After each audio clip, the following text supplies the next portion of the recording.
بعد صحافة وما تنتهين وكعذر دارنا إن ليدين داهية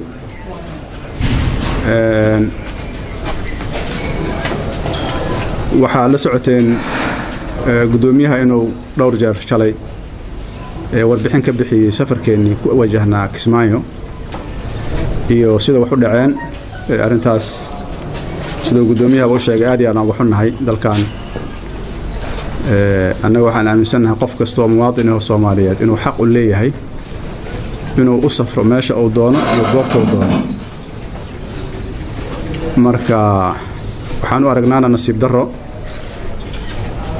in dawlad sharci lagu doortay iyada sharciga ay jibiso marka taas waxaan rabaa sidaas waa positionkeena waxba iskama bedelin waxaan u arkaynaa taadi iyo jibin la jibiyay dastuurka oo dawladdu si bareera oo ula kaca u sameysay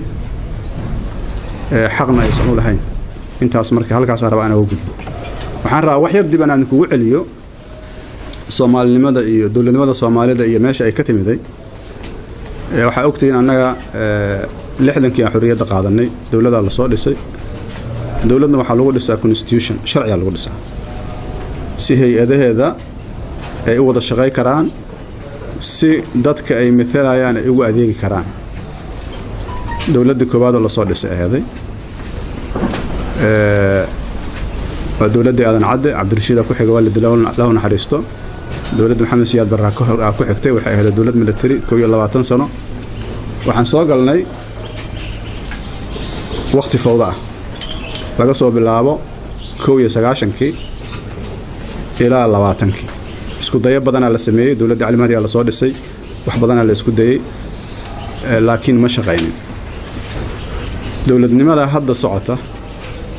taariikhdooda waxay ka soo bilaabanaysaa 2000 macnaha waxaan u wadaa nidaamka hadda socda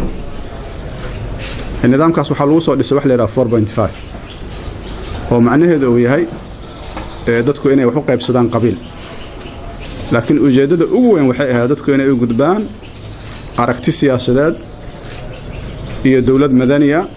oo u adeegta bulshada Soomaaliyeed wali arintaas waxa loogu jiraa baadigoob meesha la soo gaaray marka 20kii laga soo bilaabo 2020kii iyo xilligan 2019 يعني انت مدحوينه isoo bedeshay iyo inta process la soo maray aad ogtiin ilaaha ku mahadsan taariikhdaas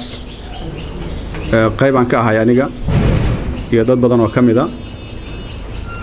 ujeedada ugu weyn waxa la saaray dadka Soomaalida helaano nidaam iyagu ay doorteen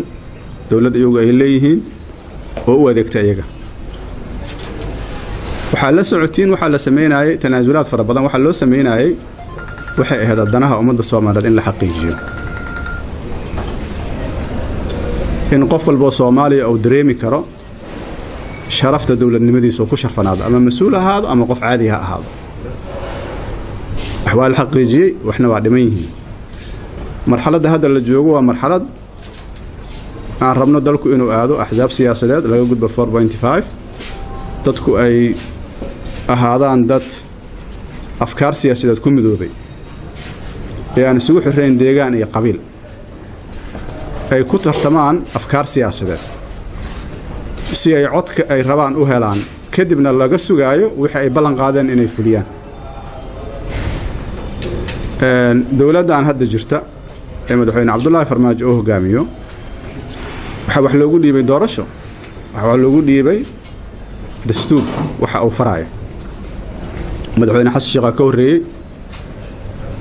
asagoo awoodi haysta oo ciidamadii xukuma oo imkaaniyaadkii oo dhan haysta waxa ogolaaday inuu yiraahdo waa la iga guuleystay waxaan u tanaasulay codka baarlamaanka taas maxaabaysu waxa baysu dastuurka waxa uu nafarayaa 4 sanaba in la helo oo la qaban qaabiyo doorasho cid ku guuleystay xilka lagu wareejiyo lana shaqeeyo la caawiyo inta karaan madaxweyne Xasan Sheekh waxa ka horeysay dawladeedii oo runtii nasiib u yeelatay inay dhowr iyo 40 sano kadib doorasho halkan ku qabato sidoo kale ana awoodi kara inaan dariiqo badan maro waa la iga guuleystay madaxweyne Xasan Sheekh ku wareejiyay واي وحصلنا أي ودعايا سأش مهم كتاسوا هدي مدحونا فرماجة ومدحنا ماذا جعلي هاي حس جوا جعلي هاي أنا جوا جعلها كوكل جعليهن لكن جدد وحواي إلا إلى شرعي دستورك هذا ماشي أصحابي يا ركفت إنجليزي أنا وحنا هاي ننجب هذا أو وذا أو حال كيسة أكتين مركا واللي يقفل لنا أنا حكم كله مركا عن دور الشدة سمينا أنا تلوين بدنا وحيسو جارين وروح عندي بس ريحة بعشان هراء وصعب وحنا هاي ما مسمينا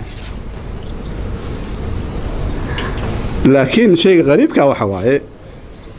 روح مريكن كيمد يوروب ولا صدق سنة سوجوه إنه معلم والبشر عق كرمه هرنت أسرين الأقبال كرماها نيكي إسكفر لي أما الميز وشغي سنة دلنا بذا مركز دلك اللي إسكوها جاجي اللي يركسوا دو الودورتي قربها لقى استاجي ما أنت لقى ما أقبلها إنه يراد قرانك كمان بحكرت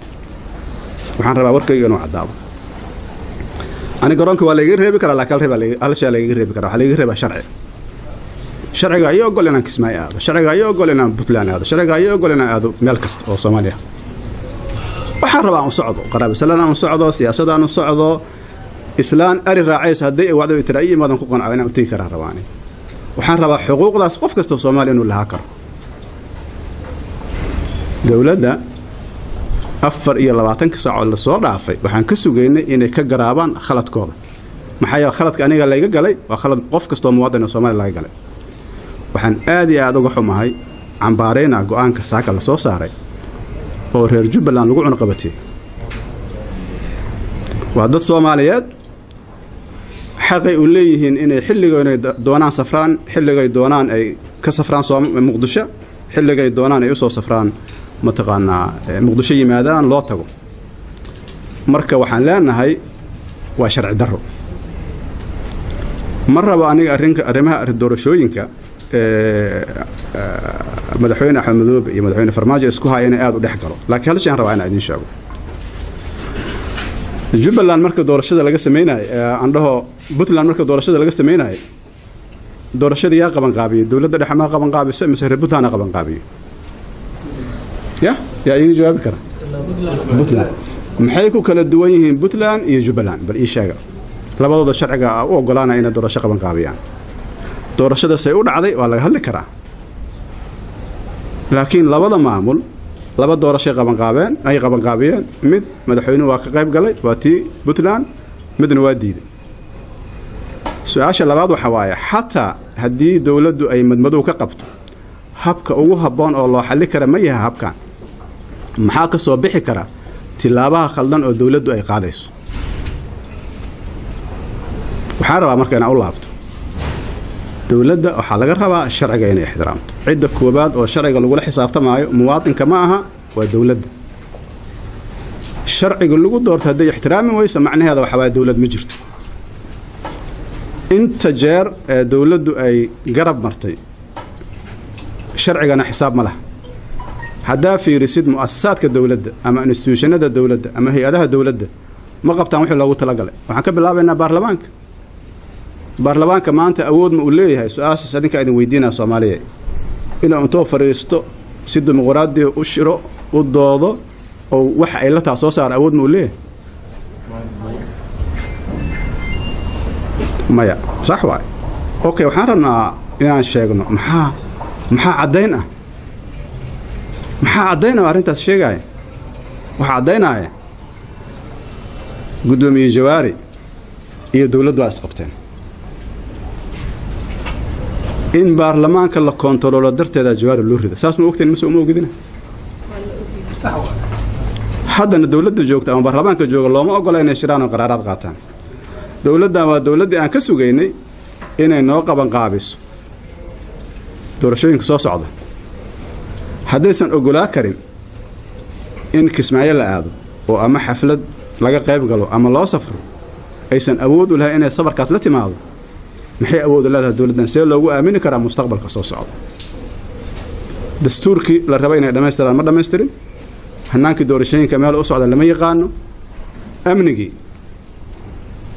amnigii maanta magaalada muqdisho waa ogtiin iyo dalkoo dhan meesha uu joogo shalay waxaan haynaa xog ciidamada qaranka ka mid ah in shabaab ay soo weerareen oo ay baabi'iyeen wax ka hadlaa miyaa aragteen dowladda waxa laga rabo inay ka shaqayso waxay ahaayeen dastuurka inay ilaaliso nidaamka geedi socodka dowladnimadana ay hogaamiso ayadoo raacaysa sharciga waxaa laga rabay amniga inay sugto aniga waxaan aaminsanahay waa ku fashilanta waxaan u laabanaynaa dhaqaalaha maanta dalka waa aragteen meesha uu maraay magaalada oo dhan waa kala xiran tahay amni ma aha ganacsi xurana ma jiro soo dadkan yay u adeegayaan aan isweydiino cidday u adeegaan yaa waay shaabax kama qabtaan waxay maalin walba daba socdaan siyaasi war adiga siyaasi aa tahay sharcigaa ku ogolaatay aan hogaamiso kan isla sharcigaasaa wuxuu u ogol yahay inuu mucaarad ahaado agtaada xisbi ku dhisto haddaadan intaas fahmi karin waa khaldanta waxaa la socotiin siyaasiyiinta ama axsaab ha naqdaano ama ha naqdaano madax maamul goboleed dhibaatooyinka dowladda ay ku hayso maamul goboleed maanta dowladda xiriir la leh oo xura ma jiro soo beentay bal carku waa kaas sheega maamul goboleed xur ah oo go'aankiisa qaada kara oo dadkiisa matala oo qanacsan oo dowladda ay wada shaqeeyaan ma jiro jubbaland isma hayaan puntlandna isma hayaan galmudugna waxa ka socdaa wada ognahay hirshabeelle waxa ka socdaa waa ognahay baa iyo bakool wixii ka dhaca waa ognahay marka yaa loo shaqaynaa dowladdan yaa u shaqaynaysaa waxaan rabaa inaan idin xasuusiyo aniga waxaan ahaa qofka ugu badan oo lagu tuhmo dowladda inuu u jilcan yahay inuu u dhow yahay mararka qaar la yidhaha xataa heshiisaa dhex maray ma aha sidaas aniga dowladda waxaan uga aamusnaay turid aan u turaaya maxaa yeele waqti iga soo galay saaxiibo qaali aan ku waayey kuwa ku dhaawacmay kuwa xoolahooda ku waayey yacni inay degdeg ama si khalada wax u halaabaan ma rabo marka aniga waxaan ku jira dadka dhahaya dowladda 4 sano loo dhaafo okay 4 sano loo dhaafo haddaysan ba ogolaa karin waxyaabaha xurriyaadka asaasiga ah oo dadku ay leeyihiin doorasho annaga iyaga aan wada gelayno soo wada gali karnaa bal ii sheega garoonka magaalada muqdisho waxaan u malaynaa dhowr iyo 10 sano inuu xiraa markay maxkamaduhu furayeen sax wala la 15 sano dowladdii ku meel gaarkaada aan hogaaminayay waxay ku guuleysatay ugu yaraan terminaalka inuu noqdo meel laga soo degi karo garoonka intaas iga soo gashay haddii aniga la ogolaa waayo cid loo ogolaa kara bal ii sheega waa su'aal oo maxaan u socdaa aniga waxaan u socdaa Kismaayo dowladda waxay la yeelan kartaa inay tiraahdo waxaan ka qabnaa annaga raali naga ahaaw waxaasa sameeyna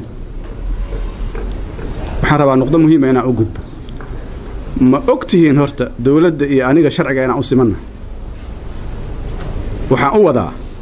dowladda iyo muwaadiniintu sharciga waa u siman yihiin sharci dowladda wuxuu siinaa sharciga awood iyo waajib anigana wuxuu siinaa awood iyo waajib ka muwaadin hadduu sharcigu ii ogol yahay Kismaayo inaan aado Kismaayo meel gaar ah waa Soomaaliya hadduu ii ogol yahay dowladdana waa ogol yahay garoonkaas hadii farmaajo uu ka bixi karo xaq u leeyahay anna waa ka bixi kara way fahmaan Soomaaliya hadduu sharciga ii diido asagana waa u diidaa macnaheedu waxaan rabaa inaan fahmo waxa la isku haya waa sharciye 4 sano madaxweynaha kama hadlaynaa dhahana waa ogolna laakiin muxuu sameeynaa madaxweynaha dowladdiisu maxay ka shaqeynayaan waxay ka shaqeynayaan waxa sharcigu ogol yahay hadday ka leexdaan marka maxaa dhici kara waxaa dhici kara dowladnimada inay burburto maxaa yeelay dalkan weli dib u heshiisiin dhaba iyo wax la isku ogyahay adag oo dowladnimada Soomaaliya beys u noqda ma jiraan oo ogtiin sida wax ku soo wadnay waxa lagu soo waday wartan bal fiiri wartanna fiiri hadday naqato ana lay doortay oo waxaan rabaan sameeynayaa waxay furaysaa khad aan wanaagsaneyn dowladda marka waxaan rabaa inay ka jooga meesha ku socotiin sharciga hareer maraysin ka joogta waxa la idinku ixtiraamayo waa sharci maxamed cabdullaahi farmaajo asagoo hoteelkan aan iga fogeyn degan ama madaxtooyo lagu wareejiyay ma soo beentay maxaa loogu wareejiyay xoog ma loogu wareejiyay xasan sheekh isla hoteelkan asagoo degan lagu wareejiyay maxaa loogu wareejiyay sharcigii qofkii lagu doortay hadduu ixtiraami waad ixtiraamayso horta ma la arkaa danna Soomaaliya ugu ma jirto hadday marka dowladdu waajibkeeda garaweysay ka gaabis haddii sharcigii burburisay waxaan rabaa dadka Soomaaliyeed iyo dalkan ummado badan dhaqaale ku baxshay inaan la hadlo annaga waxaan u dagaalamaynay oo u tanaasulaynay waxay ahayd dawladnimada Soomaaliyeed noo muuqato maanta waxaan rabaa inaan ugu yeero dadka Soomaaliyeed iyo beesha caalamka waxaa loo baahan yahay in laga wada hadlo dalkan meesha u socdo haddaan shabaab lala diriraynin oo jidadku ay xiran yihiin oo aan la ganacsan karin oo qof xura oo san jirin waxa dhala kara waa gar karti annaga ma rabno inta aan iska aamusno markay waxa laabaan inaan indhaha taagno dawladnimadaana waxay ku socotaa meel khaldan dadka Soomaaliyeed waxa laga maarmaan inay intay isu yimaadaan tala yeeshaan ani waxa igu dhaca basiid waa waxaan ka tagi karo wax ka weyn ah leys waxaan arkaa dawladnimada Soomaaliya dhumaysan arkaa aniga si aysan taas u dhicin dadka Soomaaliyeed ee wax garadka ay ugu horeeyaan axsaabta siyaasiga maamul goboleedyada aqoon-yahanada culamaa u diinka dhalinyarada haweenka abwaanada cid walba oo wax galaho Soomaaliyeed aniga waxaan qabaa loo istaago qaranka sida loo badbaadi lahaa maxaa yeelay sharci daradan say u socoto waxaan la maleysanaynaa dhici kara dadkaanu kulligooda baasaboor haystaan waa baxayaan meeshii rabaani aadayaan caruurtooda aadayaan dadka aan meelay aadaan lahayn waa dadkan iyo dadka lamid ah